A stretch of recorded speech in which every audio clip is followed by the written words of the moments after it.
Elkana Bochbot, one of 24 hostages still alive and still being held by Hamas terrorists. Mom, dear Mom, I know you are fighting for me.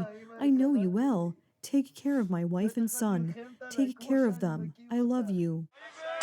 The Israeli military announces that it will not rest until it has recaptured all hostages and eliminated every Palestinian Hamas militant. Negotiations with the terrorists are over. The Israeli army is entering the Gaza Strip and attacking from land and air. The release of hostages in exchange for the withdrawal of Israeli troops is an old offer, and according to Israeli Prime Minister Benjamin Netanyahu, its validity has expired. If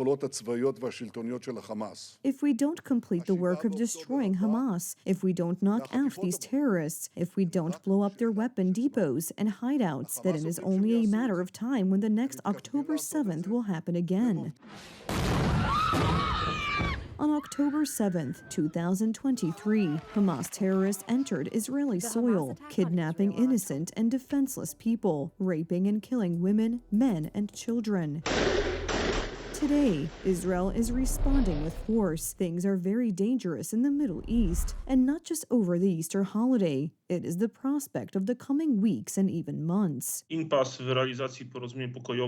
impasse in the implementation of the peace agreements we witnessed earlier clearly indicates that the Israeli government, especially with the strong support of the Donald Trump administration, plans to further crack down on terrorist organizations that are constantly threatening the security of Israeli society. The Israeli government has received such a tailwind when it comes to its policy of pacifying terrorist groups, so surely the coming weeks will be a period of violent combat operations, in my opinion.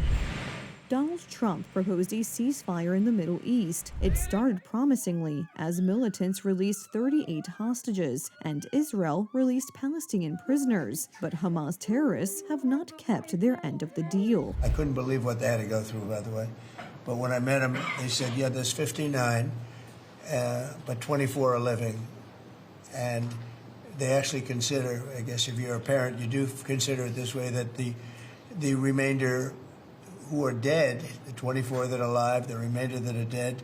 Perhaps some of the hostages would have been left alive had it not been for the mediation of the American leader. Now the families of those kidnapped and those who have returned from captivity are again asking him for help. President Trump, thank you for bringing me and so many hostages home. When we met, I told you that you've been sent by God to save us, and I believe it with all my heart. Every day in captivity, I was praying for a miracle to happen. I got to hug my mother and father. For this day, the relatives of the kidnapped hostages have been waiting for a year and a half.